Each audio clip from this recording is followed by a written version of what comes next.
Attention, all attendees are in listen-only mode. Hello, everybody. Thank you, Tony. Thank you, everybody, for taking time out of this beautiful, non-rainy day to come online. The main thing that we want to cover is going to be 3-man mechanics, 4-man mechanics, just getting ready for the playoffs. I have one reminder that I want to give everybody. Just remember that going into the last 2 weeks, our coaches are going to be on edge. I'm not just be at high peak, take care of your business, and if you have to restrict them to the dugout, please restrict them to the dugout.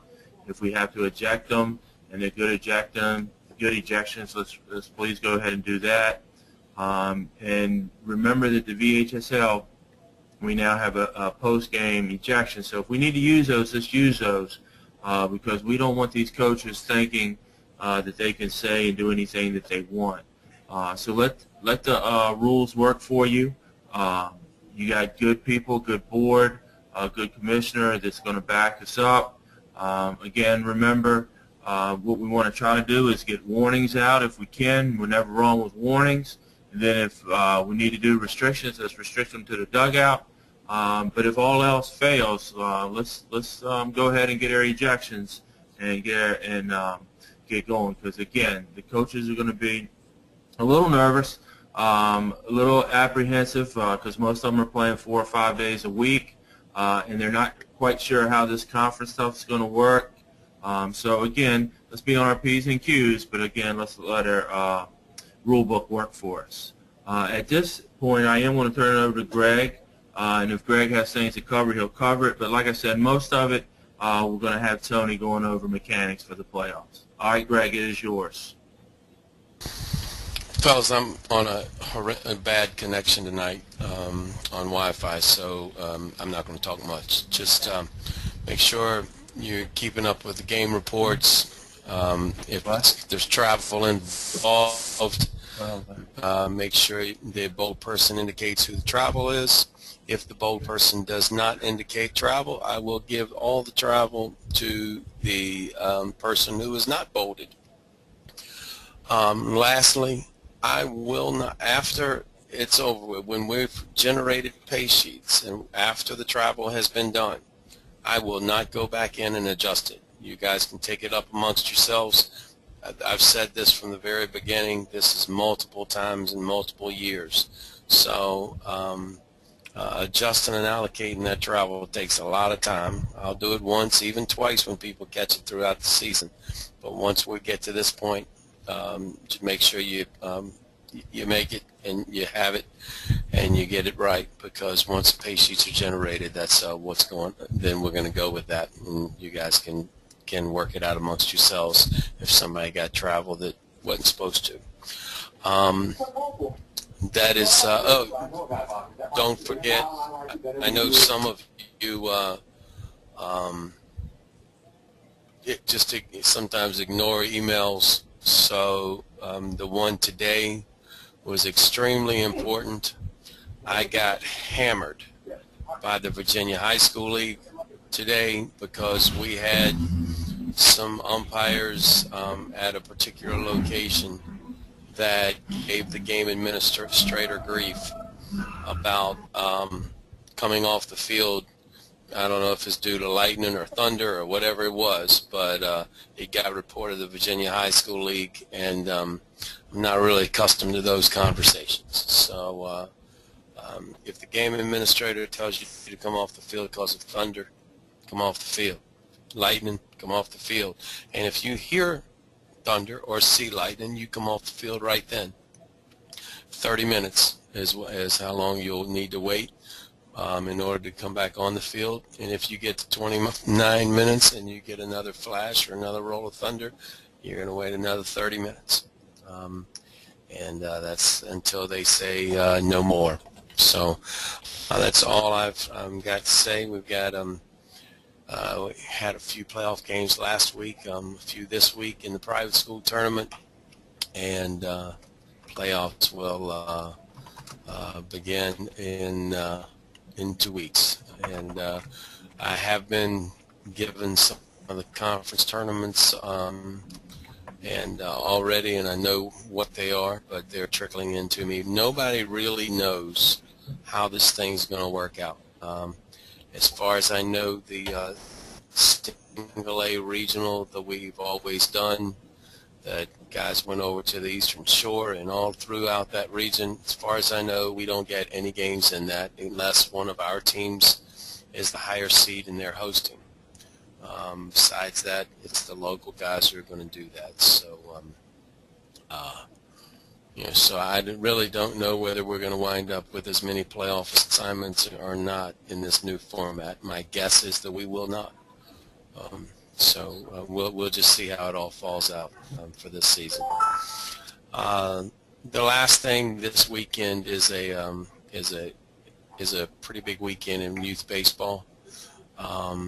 The big fields are jammed full on Saturday at the sports complex, and it is a good tournament. It's a tournament that they've been working on for quite a while up there.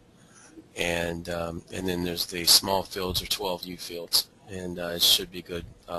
Some good teams up there.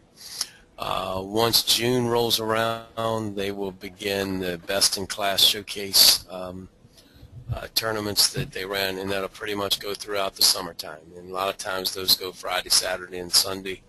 4 or 5 fields on each field every day. So on the big field. So that's the games that you guys told me last year were you saw some really good players, and they were true showcase events. So anyway, all that's getting ready to pick up nicely. That's all I've got. I'll turn it over to Tony. All right, Greg, thanks. Guys, before we get started, I ask you to do this. I'm going to run through this a lot like I think you should run through a pregame.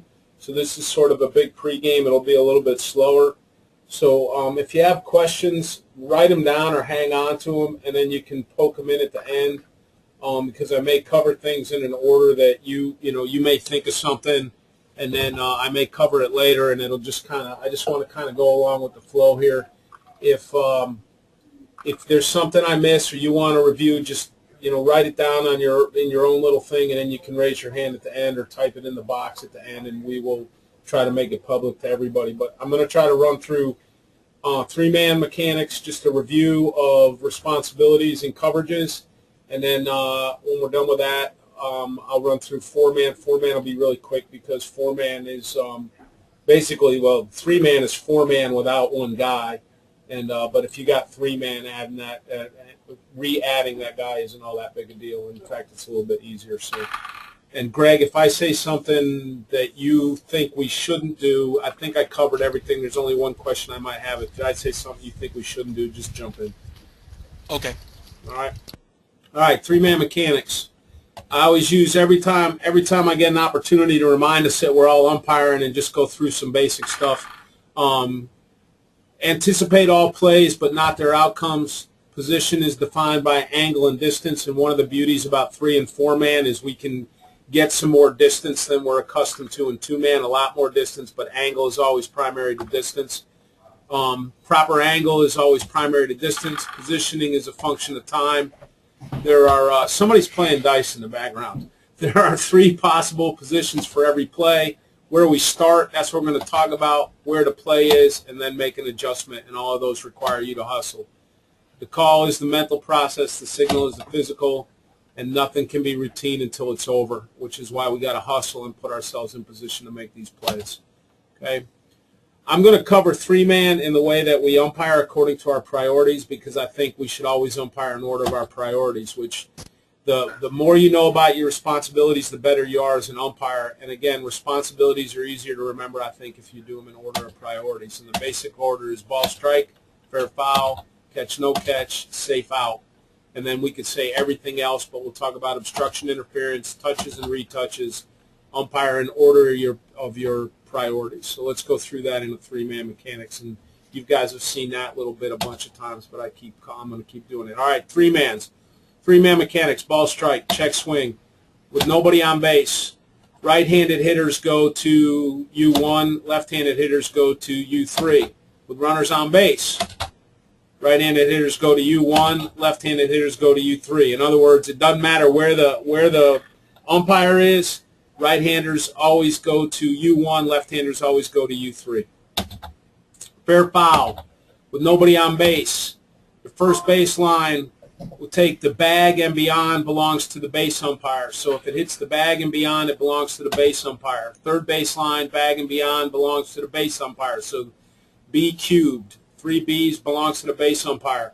And again, because this is ambiguous and has been ambiguous to people before, it's not, the ball cannot go foul until it goes by the base. So I don't care if it starts out foul, gets hit, a right-hand hitter hits it in the left-hand batter's box and it rolls foul all the way past the first baseline.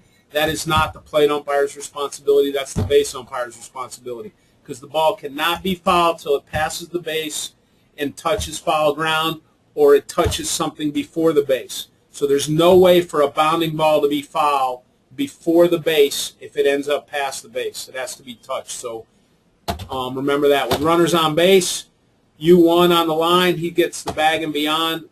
He's always going to be on the line with 2 outs, and he's always going to be on the line with R1, and we'll talk some more about that. And he's going to be on the line with U3 only. And U3, when he's on the line, same thing. Okay. And U1, if either one of those guys is in the middle, the plate umpire has the hole. We'll call it the naked line, a line without an umpire on it. So fair foul is relatively simple. Catch, no catch. No runners on base. In the outfield first. Obviously, the plate umpire has no outfield coverage. The first base umpire is the quarterback. He has the the center fielder straight in and to his left, and everything hit to the right fielder. Okay. U3 has everything to the right of the center fielder, right? Whether it's trouble or not. On the infield, the plate umpire has the pitcher, except if he's going backwards off the mound to catch a pop-up. He has the catcher. He has the corner infielders coming straight in and going to the middle. U1 has the pitcher going backwards. He has the first baseman going backwards and toward the line, and he has the second baseman going back in and to his left. So he has the infielders on his side of the diamond going back and toward the line, basically. And he has the second base going in. And he has the shortstop going to his left. And that's because the third base umpire would be looking up his butt. And then it's mirror image for the third base umpire. Okay. So he has the corner infielder going back and toward the line. He has the shortstop going back in and toward him, and he has the second baseman going toward him. Okay, so basically it's pretty simple. You got infielders coming toward you and going back, and you have you don't have the infielder going away from you on your side of the field. And when we got a ball hit to the catcher, let's make sure, especially in foul territory, we try to get 2 umpires boxing in a play like that on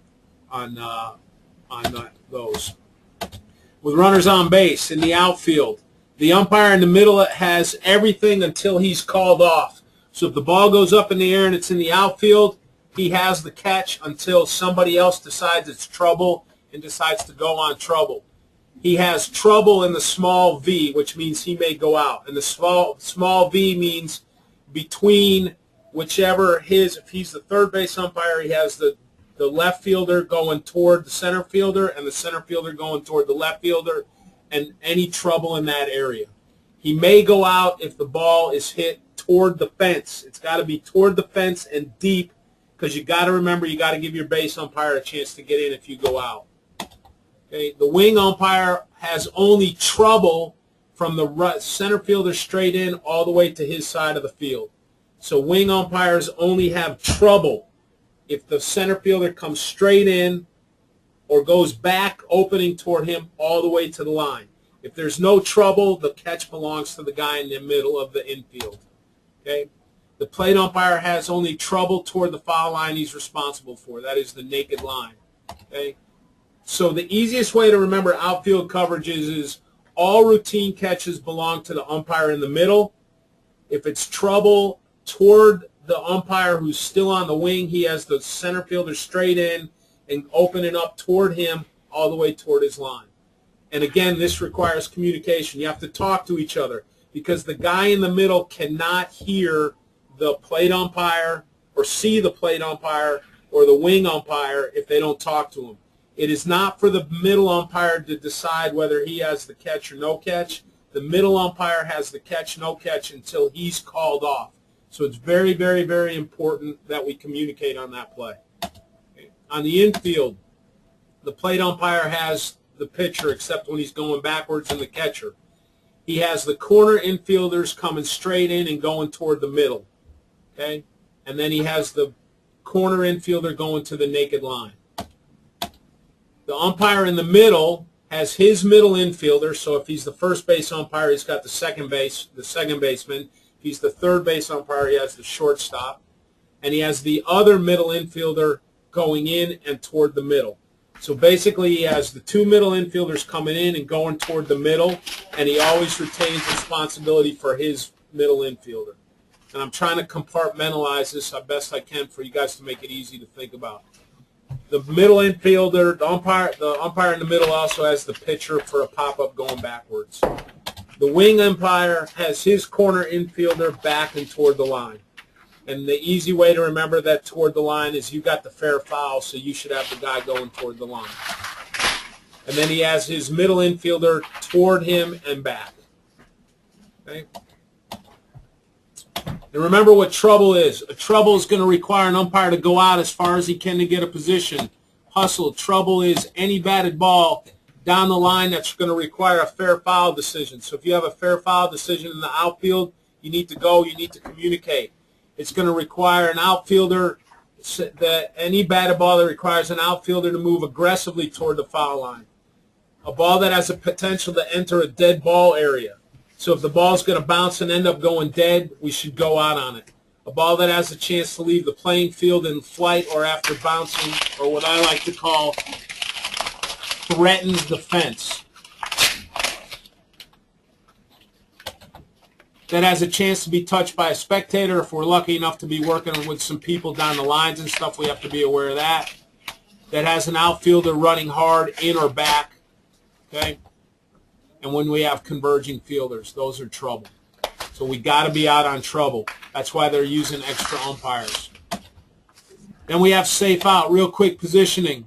U1 will be in the A position with no runner on base, and anytime there's a runner on first, so it'll be A modified. That means he'll be up around 10 feet up. 10 feet up from behind the first base, 8 to 10 feet behind first base, in a position to be able to see pickoff throws, if they're holding the runner on. There's a bunt option, which I'll talk about. Greg, are we okay with using that, moving him over with runners on first and second, less than 2 outs? Yeah, as long as the crew's okay with it. Okay, I'll talk about that in a second. U1 will also be in A position anytime there's 2 outs.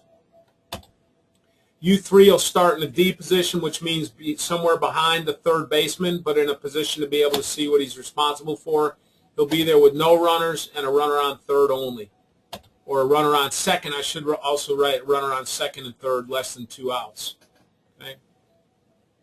And when there's a bunt option. And the bunt option is this. With the runner on first and second, if you believe, and the crew is pregame this and you're talked with it and everybody's comfortable with it, if you want to move over so that the first base umpire is in the traditional B position and the third base umpire is on the line, you can do that for a bunt. Okay? With a runner on first, R1 can be, I typed that one poorly. R1 can be in deep B, which is kind of next to the cutout. And he'll be in the middle with R2 and third base open. He'll be in normal C. So anytime he's in the middle and there's a runner on second base and third base is open, he should be in normal C.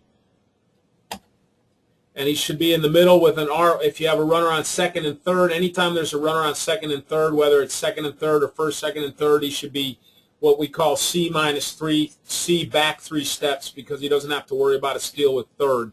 In the previous one, the reason that you want to be in regular C with a runner on second and third base open is because of potential for steal. You don't want to be chasing that play up its backside. Okay? And if you have a runner on first and third, he can be C and back a step because you don't have to, you can cheat a little bit toward a possible steal at second base. Okay? Play coverages. In three-man mechanics, the plate umpire will stay home with a runner or runners in scoring position with one exception. And we'll talk about that. There's three basic rotations in three-man. No runner on base, triple, no umpire goes out. We rotate. If we have a runner on first and a batted ball to the outfield, we rotate. In all cases, by the way, in a rotation, U1 mirrors. In the first case, it would be batter runner, but in this case, he'd mirror R1. The first base umpire should not go home until R1 commits to third, because the first base umpire is responsible for the batter runner at first base and until R1 commits to third. So the key for going home is R1 commits to third. Don't go home too early and find a throw going back over to first base. And again, make sure you communicate. Communication is incredibly important in three-man. Okay? We will not rotate on overthrows by infielders. So if a ball is fielded in the infield and it's thrown away, we're not going to rotate. We're also going to rotate with a runner on first and second, a caught fly ball, and R2 advances to third. Again, U1 goes home when that should be R2. I'm sorry. That should say R2 right there, not R1. He mirrors R2. When R2 goes to third, he goes home. Okay? Reverse rotation or slide is whenever the plate umpire stays home except with two outs, and we'll talk about that. So when we say reverse rotation, what that means is U1 is responsible for the batter runner all the way to second base. U1 is responsible for the batter runner all the way to second base. Hey, Tony. Yes, sir. Just take a pause just a moment and go ahead and make that correction with U1 mirror and R2 so that it's right on the screen and as we move forward and print things. Boom. There we go. I don't know how I did that. All right. U1 is responsible for batter runner all the way to second. U3 is responsible for all runners except batter runner. And what the hell did I write there? At second and third. I got to edit. I told you I proofread it. I'm sorry. Responsible for all runners except the batter runner at second and third. I should say at second and third. Let me fix that real quick.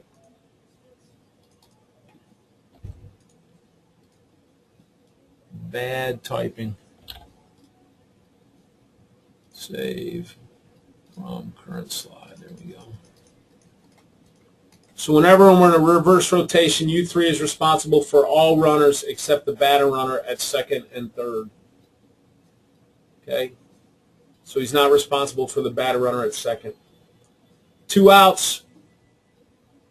We put U1 back on the wing with runners on second or second and third. Okay? And the easiest way to think about this is U3 has the first play, and U1 should help with subsequent plays at second. So here what we have is if we have a runner, if we have U1 on the wing and first base is open with two outs, U1 is not taking the batter runner to second base. U3 has primary responsibility for the batter runner to second base. Okay?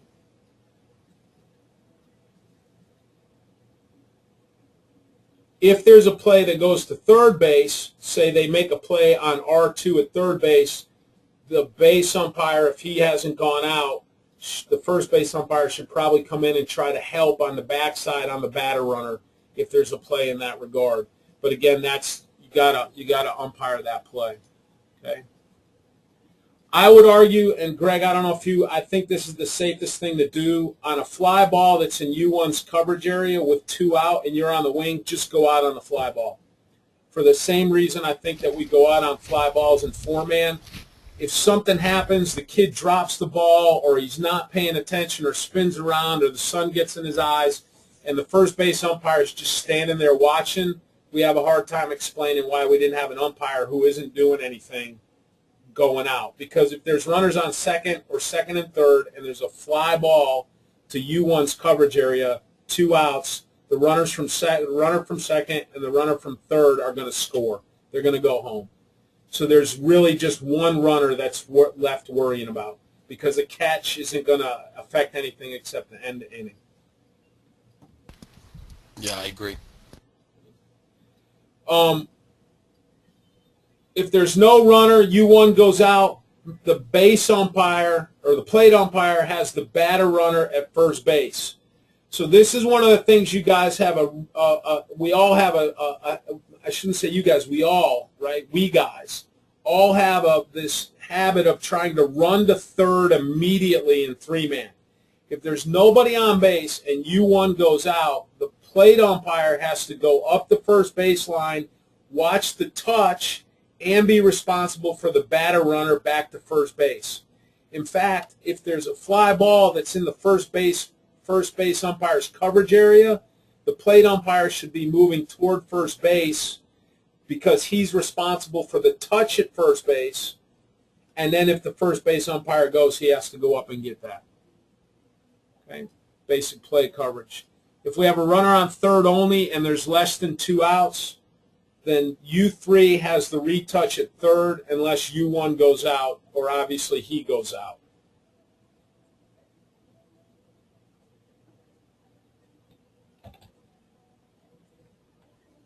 Okay, and he's responsible for the batter runner at second unless he's lining up the tag. If he's lining up the tag, then the U1 has responsibility for the batter runner at second base.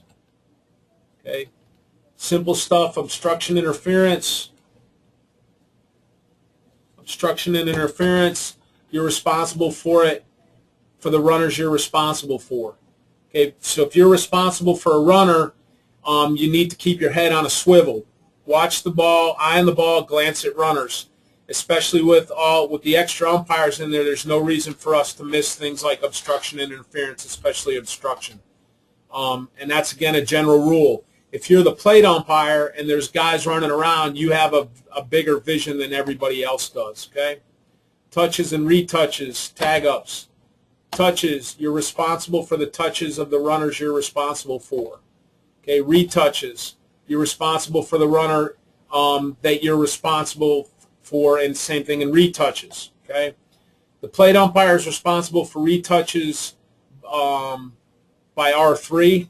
God, couldn't decide whether I was going to type of or by R3.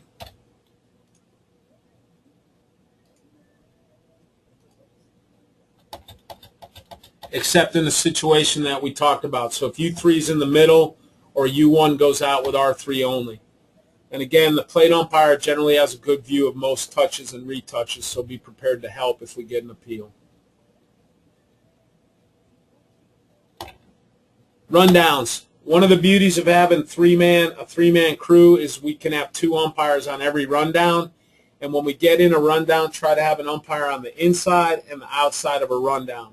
So don't have both umpires on the same side of the field. One guy should try to be on either side of that. And so that means that may change tag responsibilities in the sense that you may be closer to a tag, but it may be on the side that the umpire on the outside can see when you're on the inside, or vice versa. So it's really important in rundowns when you have somebody inside and somebody outside to make eye contact in a rundown. And then finally, dead ball responsibility. On the first baseline, if the ball is moving toward the outfield, the first base umpire has dead ball responsibility. If the ball is moving toward the plate umpire or his replacement, so in a rotation, would have dead ball responsibility. And on the third baseline, the plate umpire or his replacement is going to have dead ball responsibility. And that's a quick overview of three-man. Got any questions or anything you want to add, Greg, or things we ought to cover more deeply? No, let's see if we have any questions from the guys.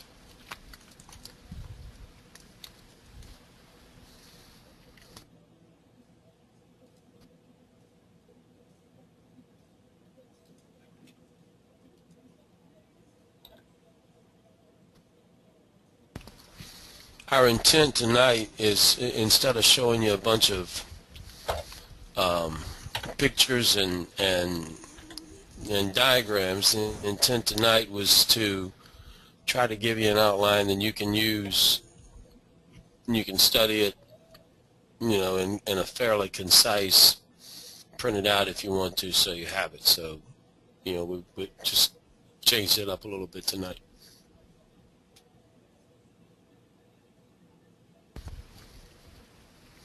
All right, Tony, go on to 4-man. All right, 4-man. 4-man. Boom, boom, boom, boom. We already went through that. I'm going to leave that alone. We already went through that. I'm going to leave that alone. Ball strike. That is check swing. Right-handed always goes to U1. Left-handed always goes to U3. Fair foul. Really simple. We're always going to have an umpire on the line, so the base umpire always has the bag and beyond. Printed in gray scale, Steve. I'm not changing the third base line, bag and beyond, base umpire.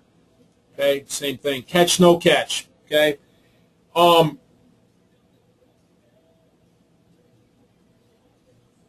Catch, no catch. One umpire is going to go out. We're going to have one umpire go out on all fly balls. Okay, one umpire will go out on all fly balls.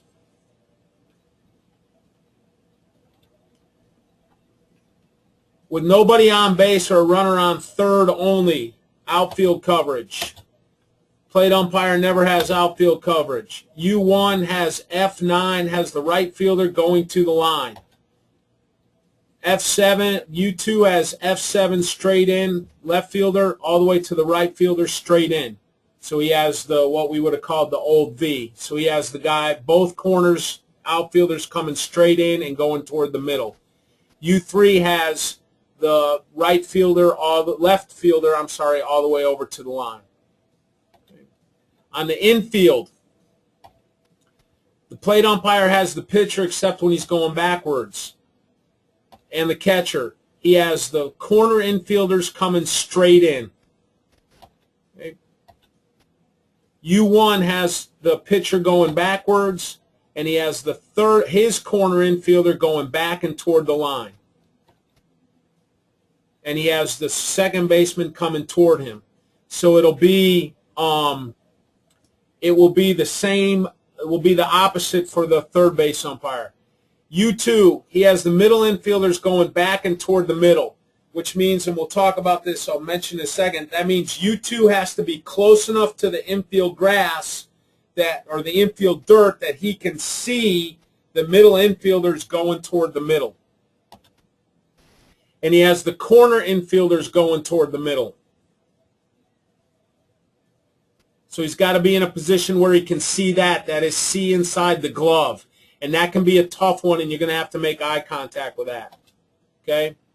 U3 has the same thing as U1. He's going to have his corner infielder going back and toward the line, and he's going to have his middle infielder moving toward him.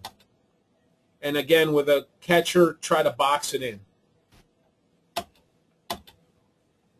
Again, catch, no catch. We're always going to have somebody out with no runners on base to the outfield. With runners on base to the outfield. U2 has no responsibilities in the outfield with runners on base, except for one exception we'll get to in a second. With runners on base, U2 has no responsibilities in the outfield.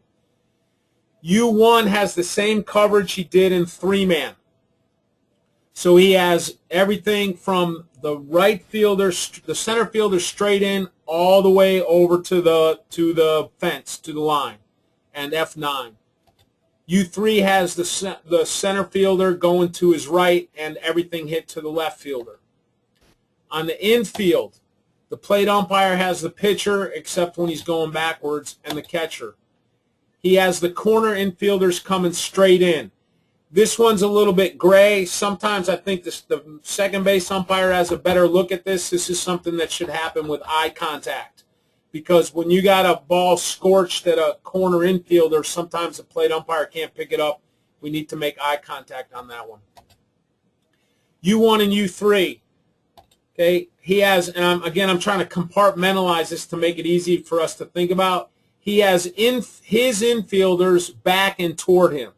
So that means if you're the first base umpire, your infielders are the second baseman and the first baseman, so you have them going back and toward you. If you're the third base umpire, your infielders are the third baseman and the shortstop, and you have them going back and toward you. If you're U2, you have the middle infielders going in and toward the middle. And you have the corner infielders coming toward you because they're moving away from the corner umpires. And you have he has the pitcher going backwards. Okay. Again, we did trouble. Positioning. Positioning is relatively simple. U1 is always going to be either in A position or A modified, which means in a position to see a pickoff play. U2, with no runners on base, he's going to be outfield grass. He can choose to be on either side, and he needs to be in a position where he can see his infield responsibilities. So you need to adjust yourself to be able to see infield responsibilities. Anytime there's a runner on second base, he needs to be in deep B position. If there's a runner on third and less than 2 outs, he's got to be over near the right, off the shortstop's right shoulder, because he has to be able to get into third base. If there's a ball where the third base umpire goes out, he needs to be able to get in and take responsibility for any plays on R3 if the U3 goes out. Okay? U3 is always in some sort of D position, adjusting to be able to be close enough for pickoffs and steals and things like that. Okay? Play coverage. Nobody goes out. Everybody's responsible for his base. If nobody goes out, you come in and get in the best position you can to see your base. Plate umpire is always going to stay home with runners in scoring position. If there's no runners and U2 or U3 go out, we revert to 3-man. So we go back to the original presentation I made, and we go back to 3-man. So if there's nobody on base and U2 or U3 goes out, now we're in a possible rotation situation. If U1 goes out, we basically revert to 3-man in the sense that the plate umpire now comes up the first baseline to take the touch at first by the batter runner and any plays on the batter runner at first base. So if U1 goes out, the plate umpire is attached to him and he gets pulled toward first base. And since we already have umpires at second and third, those guys will take care of second and third. And if that guy ends up coming all the way back around the score, then the plate umpire has to come back and take care of it. If there's runners on base, if U3 goes out, we revert to 3-man. Okay. If U1 goes out, with R1 only, the plate umpire is responsible for touches and the batter runner at first base. Okay, and all other runner combinations, there'll be a runner in scoring position, and the plate umpire is going to stay at home, and that means U2 is going to be responsible for runners at first and second, the batter runner at first and second, or the batter runner at second, depending on who goes out. With 2 outs. Okay, with a runner at second or second and third, and U3 goes out, this is slightly different than in 3-man. Why? Nobody knows, but it is. U3 goes out, U1 has the batter runner all the way to second, which is different than in 3-man. So if you have 2 outs and there's a runner on second or second and third, U2 takes all the runners over to third base, and then the U1 is responsible for the batter runner all the way to second. And that's different than in 3-man. Obstruction interference, same thing. General rule, touches and retouches. If you're responsible, you have the touches and retouches. And the plate umpire is responsible for retouches by R3 if U3 goes out. Okay, and again, he has a general view. Rundown, same as 3-man. We can always have 2 guys on a rundown. And dead ball responsibility is the same as it was in 3-man. And that is about 30 minutes of pregame. So you saw, and that's me buzzing through it with in front of me. So when you get these assignments, in a playoff assignment, please make sure, Greg, you didn't talk about this, but I'll mention it now. Make sure you contact everybody immediately, set up where you're going to meet. You probably need to be there a good hour ahead of time, at the very least probably 45 minutes, because it's going to take you a lot longer than the 20 minutes that I did here or 25 minutes that I did here to go over a pregame, because I had it in front of me and buzzed through it pretty quickly. So you got to be there in time to be able to go through and make sure everybody understands his responsibilities. I didn't want to show lots of pictures here and stuff because I think it just ends up being too confusing, and I think it works better always to umpire and order your responsibilities, so that's the way I present them. Does anybody got any questions about 3 or 4-man?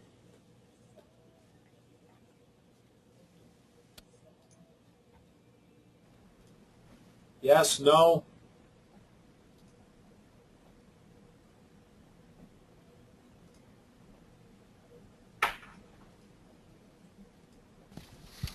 Steve, you can. In good shape. Steve, it says right here, if you print it on black and go to black and white, it'll change the background to white and the foreground to black.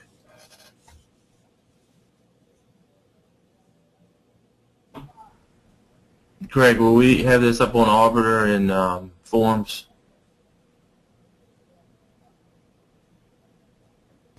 Yeah, I'll print it. I'll convert it to PDF and put it in forms.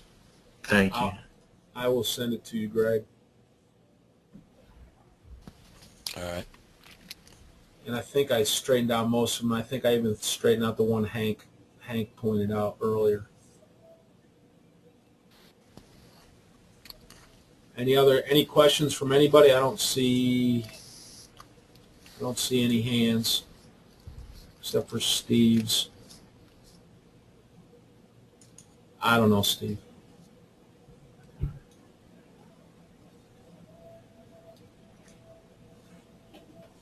Greg, you have anything else?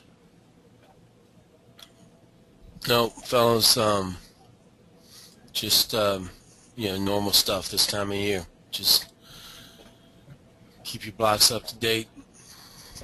Make sure you've got all your stuff straight with ref pay, because that is the way we're paying. No exceptions. We can, for those of you who may wonder, we can't make an exception because ref pay is handling the 1099s. So that's why we'll do no printed checks this year. Besides that, I'm sure I'll think of something later, but that's all I got right now. All right, unless anybody has some last-second questions for Tony, I want to thank everybody for coming on tonight. Work hard these last 2 weeks, and I just want to reiterate what Greg said. We're not quite sure how these conference tournaments are going to go, but as you get your playoffs, go out there, work hard, and have a good rest of the season. Just remember, guys, that they pay us to work 3 umpires because it gives them better coverage. Go out there, work hard, and give them that better coverage. Give them a reason to keep using this stuff, and be meticulous in your pregame, and just remember your responsibilities, and you guys will be great. I got lots of confidence in all of you.